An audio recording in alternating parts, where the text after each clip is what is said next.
जितने भी लोगों ने इस फ़िल्म पर काम किया है, उन्हें पता है कि how much this film means to me personally. So इस स्टोरी को अच्छे से प्रेज़ेंट करने के लिए मैंने 8 महीने इस फ़िल्म के ऊपर काम किया और तब जाके हमने रिचुअल जैसी फ़िल्म बनाई। लेकिन कैसे बनाई? तो इस बारे में करते हैं बात। Let's fucking go.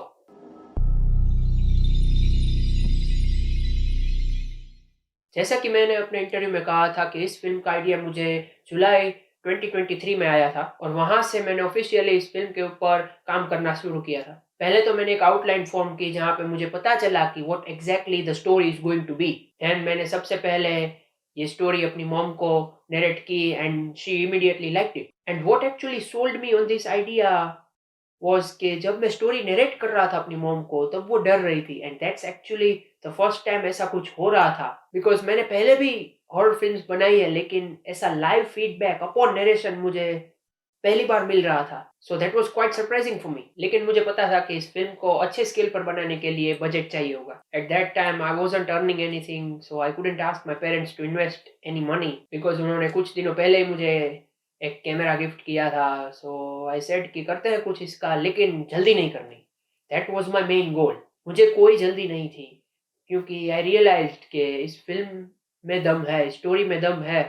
So I can't fuck this up by rushing the process. So I thought कि slowly काम करते हैं आराम से and that was the idea, that was my goal. After that मैंने पापा को story narrate की and he was sold on the idea as well, but I could see that he wasn't confident, but he still liked it. उस वजह से मुझे ऐसा लगा कि something is missing, कुछ तो कमी है इसमें। But then the very next day I narrated the story to my brother Chirag and he loved it. I offered him the role of Ishan and told him कि मैं कुछ दिनों में स्क्रीन पे लिखना शुरू करूँगा because at that time मैं एक और शॉर्ट फिल्म बनाने वाला था which is The Elevator Man and Chirag was in that as well along with my assistant director Saurabh. Then I wrote the screenplay of Ritual in I think September, but scheduling conflicts की वजह से Chirag couldn't do The Elevator Man and also backed out from Ritual as well. वो नहीं कर पाया, so I thought कि right now Ritual को side में रख के सिर्फ एलिवेटर मैन पर फोकस करता है। So I completed the film the elevator man and released it on Halloween.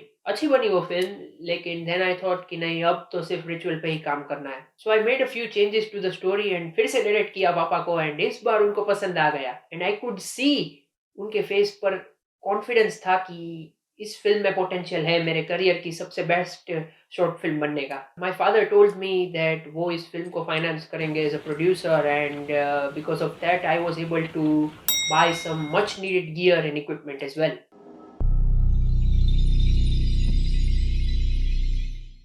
Then in mid November I thought कि इस फ़िल्म का सबसे इम्पोर्टेंट एस्पेक्ट है फैमिली। अगर इस शॉर्ट फ़िल्म को ठीक से बनाना है तो casting should be on point. वहाँ कोई कॉम्प्रोमाइज़ नहीं चलेगा क्योंकि इस फ़िल्म का बैकबोन ये फैमिली है और अगर ऑन स्क्रीन वो एक फैमिली नहीं लग रहे, अगर ऑन स्क्रीन उनमें वो केमिस्ट्री नहीं है, तो फिर ये फ़िल्म एक भद्दा डिज़ास्टर होगी। उसके लिए मेरे पापा ने अपने एक old friend mister Lalit Joshi का कॉन्टैक्ट किया, जो कि वो कि एक थिएटर डायरेक्टर हैं और साथ ही साथ वो ड्रामास डायरेक्ट करने के साथ ही साथ उनमें एक्ट भी करते हैं और कास्टिंग का भी उनको काफ़ी अच्छा एक्सपीरियंस है। सो आई थॉट कि उनसे हेल्प माँगते हैं। पापा ने मेरी मीटिंग कराई ललित अंकल के साथ हमारा ऑफ़िस पर and he and I just clicked. I liked his nature and after I narrated the story to him, वो भी ऑन बोर्ड थे मेरे साथ इस जर्नी पर एंड ही टोल्ड मी कि हम ऑडिशंस होस्ट करते हैं। So on December 3rd and 4th I held auditions for the film. Total 21-22 लोगों ने 5 डिफरेंट रोल्स के लिए ऑडिशंस दिए एंड इन द एंड मैंने उन 21-22 लोगों में से 2 लोगों को कास्ट किया। Om Joshi was selected for the role of Ishaan and Kavya Joshi was selected for the role of Tejaswini Desai. मुझे ऑलरेडी 5 लोगों में से 2 लोग मिल चुके थे, so my focus now was to cast someone for Uttam. And Jeet ने जब ऑडिशन दिया, तो मैंने ऑडिशन के बाद इमीडिएटली ऑन द स्पॉट उसे कास्ट कर लिया था because he was perfectly fit for the role. I knew he had the range, but I just had to check. And yes, he was perfect for the role, as I said. उसके बाद सबसे most important casting decision था and that was the role of Rajat. I called Kapil Bhai up and he thoroughly enjoyed the narration when we met. एक fun fact, जब मैंने final draft prepare किया था screen play का, जो मैंने अपने पापा को दूसरी बार नरेट किया था, उस ड्राफ्ट में मैंने कैरेक्टराइजेशंस काफ़ी अच्छी तरीके से किया था। Like all of the characters were crafted deeply. सबकी अपनी कोई स्ट्रगल चल रही है, सबकी एक अपनी पर्सनल स्टोरी है जो मेन प्लॉट के साथ इंटरट्वाइंड है। सो उसी कैरेक्टराइजेशन की बात मैंने कपिल भाई से की। रजत कैसा है, रजत की गोल्स क्या है on the surface level, and what does he really want on the deeper level. ये सब बातों के साथ साथ कपिल भाई was sold on the idea of playing Rajat and he said yes, and along with him came Priyanka. Priyanka and Kapil भाई ने already साथ में काम किया हुआ था, and Kapil bhai's reference worked, and because of that I found the perfect actor to play Anita. इस तरह से मुझे कास्ट मिली इस फिल्म रिचुअल की। आई डिडंट एक्सपेक्ट कि मुझे इस तरह की कास्ट मिलेगी जो हर लेवल पर मेरे साथ चलती रही, मेरे गाइडेंस को फॉलो किया, एंड कम्युनिकेशन भी काफ़ी बढ़िया रहा हम सबके बीच में। So I am very thankful that मुझे इतने सारे टैलेंटेड एक्टर्स के साथ काम करने का मौका मिला, and they didn't charge a single penny for their respective roles, and because of that मैं वो बजट कोई और जगह यूज़ कर पाया। So I am eternally and forever grateful for that.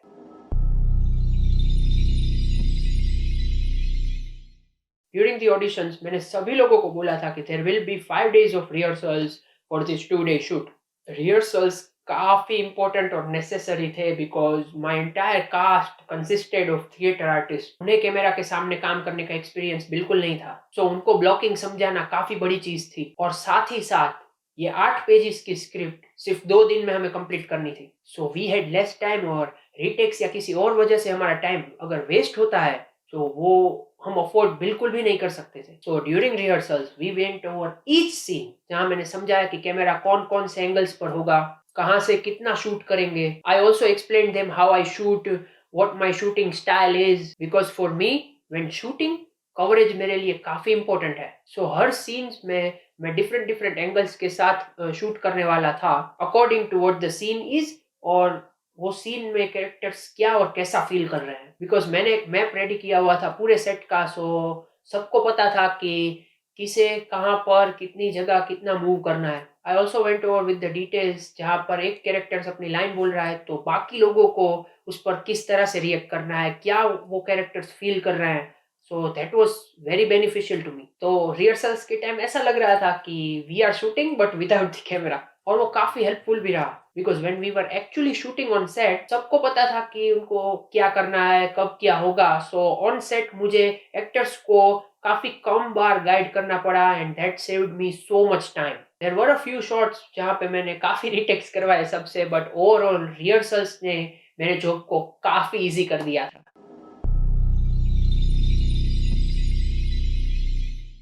Now, at first, the idea was to shoot this film in an apartment because मुझे high class और working class की थीम को प्रेजेंट करना था, उस डिफरेंस को दिखाना था। Because Rajat looks down upon the salaried employees and anybody who's working for someone else. But then I thought कि अगर स्टोरी के स्टैंड पॉइंट से देखा जाए तो इस थीम का इंपॉर्टेंस थोड़ा कम है compare to the themes of isolation and seclusion. मुझे ऐसा लगा कि इस नैरेटिव की main requirement, the first requirement है एक ऐसा पीसफुल एनवायरनमेंट जहां आजू बाजू में कम लोग हो। सो आई डिसाइडेड कि इस फिल्म के लिए Khambhalia would be the perfect, the ideal, the best location, मेरे नाना नानी का घर। My parents asked for their permission and they immediately said yes कि आपको जो करना है वो आप कर सकते हैं। लेकिन उन्होंने तो हाँ बोल दिया, लेकिन एक छोटी सी प्रॉब्लम थी। उस वक्त उस घर पर रेनोवेशंस चल रहा था, एंड आई वाज वरीड कि तब तक काम खत्म हो जाएगा या नहीं। लेकिन नाना नानी ने काफी कोऑपरेट और सपोर्ट किया, और रेनोवेशन का काम वक्त से पहले खत्म हो गया, and I got the location.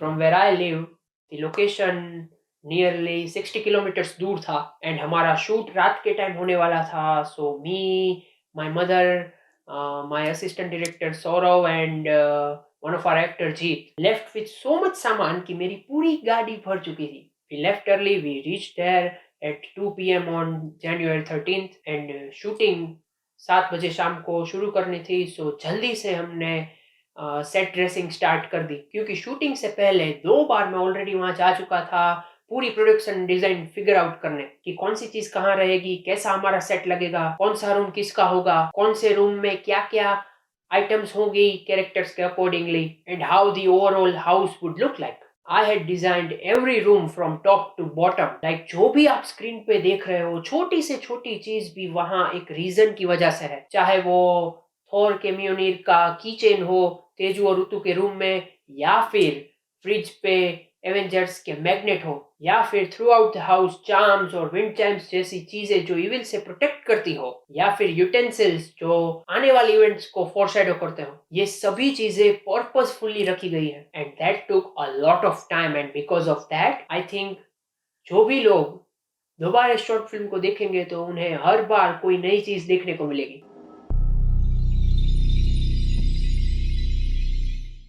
First day जब हमने मुहूर्त के बाद शूटिंग स्टार्ट किया, पहले हमने द ग्रीन डिनर, जो कि हमारा इस फिल्म का एपिलॉग है, सो हमारा आखिरी सीन, सो वो हमने पहले शूट किया। बिकॉज ये डिसाइडेड था कि दोनों ही डिनर सीन्स साथ में शूट करने हैं। And the green dinner scene was merely one page long, so I thought कि it would be feasible and less time consuming अगर हम इस सीन को पहले ही शूट कर ले तो। क्योंकि अगर सिक्वेंशियल शूट करते तो रात के सीन्स में टेबल नहीं होना था, तो we would have to set everything up again, and वहां काफी टाइम बर्बाद हो जाता हमारा। सो वो एक रीजन था हमारा वो उस सीन को पहले शूट करने का। एंड अलोंग विद दैट आखिरी सीन नेरेटिव वाइज 7 दिन बाद का था। So if we are starting our shooting day, our shoot day, our first day, सब लोग फ्रेश होते हैं, सब लोग एनर्जाइज्ड होते हैं। सो मुझे वो फ्रेशनेस स्क्रीन पे चाहिए थी, and my whole cast give me just that. उसके बाद हमने द रेड डिनर सीन शुरू किया जहां से फिल्म शुरू होती है। We worked non stop from that point onwards, because कुछ भी हो हमें वो सीन वहां कंप्लीट करना ही था उस दिन। And our schedule was suppose to go on till 1:30, but we packed up at 3:30 in the morning. From 7 in the evening to 3:30 in the morning. सब डिपार्टमेंट के लोगों ने अपना बेस्ट दिया। सब लोग एक दूसरे को सपोर्ट करते रहे बिना कोई कंप्लेन किए। हमारा लंच टाइम भी अराउंड 12 या 12:30 था, सो किसी ने कंप्लेन नहीं किया फूड की, यू नो, कि किसी को भूख लगी है या फिर ऐसा कोई। और उसका रीज़न भी है क्योंकि सब लोग चालू शूट पर खाना खा रहे थे, सब कुछ कर रहे थे, लेकिन किसी ने मेन पॉइंट ये है कि किसी ने कंप्लेन नहीं किया कि it was supposed to go till 1:30 but आपने 3:30 बजा दिए, ऐसा किसी ने कुछ नहीं किया। So that's quite good. ना नींद, ना थकान, सब लोग पूरी मेहनत से काम कर रहे थे। लेकिन मेरे पापा, let me remind you once again कि वो इस फ़िल्म के प्रोड्यूसर हैं, उन्होंने 2 पावर नैप्स लिए। लेकिन उसके आगे मैं कुछ नहीं बोलूँगा क्योंकि वो आगे भी मेरी फ़िल्म प्रोड्यूस करेंगे।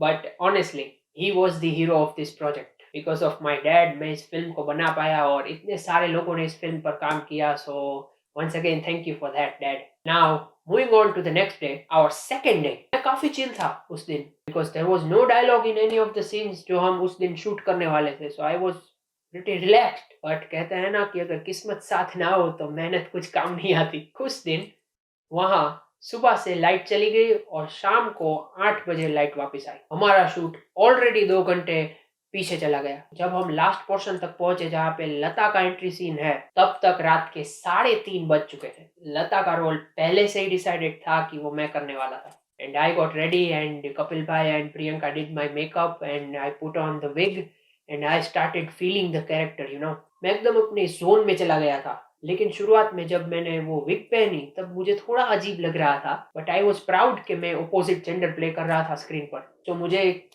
किसी चीज़ की नहीं पड़ी थी उसके अलावा। I was focused on nailing this part and I knew कि लता का स्क्रीन टाइम पूरी 1 मिनट का भी नहीं है, so I had to maximize the opportunity and I had to make sure कि उसकी इम्पैक्ट काफ़ी बड़ी रहे। And I think I achieved it and I am really, really proud of that. जब मैं एक्ट कर रहा था तो I prepared my AD Saurav to shoot my scenes because और कोई कैमरा ऑपरेट नहीं कर सकता था the way I want. So Saurav did it and the output was fantastic. I still think कि I could have guided him a little bit better, but nonetheless the output was amazing and I think उसने काफ़ी अच्छा किया। He nailed it. जिस तरह से सौरव ने इस फ़िल्म पर काम किया, मेरी हर एक फ़िल्म पर एज़ एन असिस्टेंट डायरेक्टर काम किया है, वो कमेंडेबल है। अगर मेरी आँख भी घूमती है तो वो समझ जाता है कि मुझे क्या चाहिए। सो इस लेवल की अंडरस्टैंडिंग एज़ अ डायरेक्टर मुझे काफ़ी काम आती है। Along with Saurav, my cousin Om Bhatt, who was a production assistant on this film, उसने भी मुझे काफ़ी हेल्प किया सेट पर. He was working and walking shoulder to shoulder with me and Saurav. So ओम का सपोर्ट एक बड़ा factor है इस फिल्म के completion में. On that day, we wrapped around 5 in the morning, and after that, I had 24 days to complete the film in post production.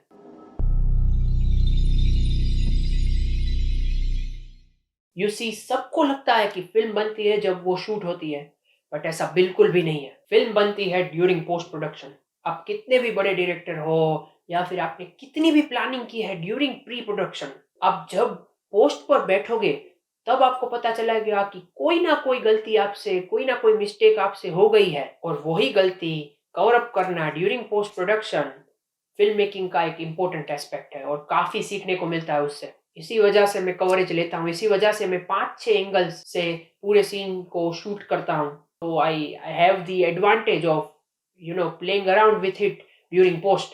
So post production के दौरान first I build the timeline with my raw footage of shots. Then I cleared all of the recorded audio with 3 layers of cleansing as I call it, और उसके बाद उस dialogue audio को fit किया with the timeline. So now I had the audio and visuals ready. फिर आया sound design. मैं sound design को म्यूजिक से पहले प्रीफर करता हूँ because I think music is something that you should put at the end unless आपकी film में मोन्टाजेस हैं और या फिर आप ऑडियो के साथ अपने कट्स को सिंक करना चाहते हैं. It is different for everybody. So after I was done with that, after I was done with sound design, मैंने कलर ग्रेड किया पूरे फिल्म को. That and sound design are my favourite stages of post production because both of those elements improve your storytelling and the overall product. उसके बाद मैंने music compose किया and the idea was कि जब film शुरू होगी तो म्यूजिक वन नोट होगा, very bland, very simplistic. But जैसे जैसे देसाई फैमिली के रंग नजर आएंगे वैसे वैसे स्कोर भी साथ में प्रोग्रेस करेगा. देसाई फैमिली के इविलनेस के ओवरफ्लो के साथ साथ म्यूजिक भी इंटेंस होता चलेगा. That was the most challenging thing for me because अभी तक मैंने सिर्फ सिंगल इंस्ट्रूमेंट के साथ ही म्यूजिक कंपोज किया है बिकॉज आई बिलीव के जिस तरह की फिल्म मैं बनाता हूँ उसके साथ सिंगल इंस्ट्रूमेंट म्यूजिक काफ़ी इजी होता है डाइजेस्ट करना. But somehow with ritual I managed and I was quite surprised at myself कि मैंने 27 ट्रैक्स सक्सेसफुली क्राफ्ट किए शॉर्ट फिल्म के लिए. सो काफ़ी अच्छा लगा उसके लिए. सो इस तरह जुलाई 2023 से लेकर फरवरी 2024 तक मैंने इस फिल्म पर काम किया एंड ऑनेस्टली ये 7-8 महीनों में मैंने काफ़ी अच्छे और काफ़ी बुरे दिन देखे when it comes to my personal mental health. I think कि मेरे पेरेंट्स के सपोर्ट के बिना मैं ये फिल्म बिल्कुल भी नहीं बना पाता and I made this film for them. But actually I made this film for this generations kids. So I hope कि लोग देखें और समझे कि ये फिल्म क्या कहना चाहती है. और अगर आपको ये वीडियो अच्छा लगा हो तो लाइक कीजिए, शेयर कीजिए और चैनल अब तक सब्सक्राइब ना किया हो तो वो भी कर लीजिए क्योंकि ऐसी वीडियोस आने वाली है. सो मेक श्योर कि आप नोटिफिकेशंस भी ऑन रखें क्योंकि ऐसी वीडियोस आती रहेगी. थैंक यू एवरीबॉडी जिन्होंने रिचुअल देखी, और अगर नहीं देखी तो अभी जाइए और देखिए इस फिल्म को और मुझे कमेंट में बताइए कि कैसी लगी आपको ये फिल्म. मिलते हैं नेक्स्ट वीडियो पे. Thank you everyone.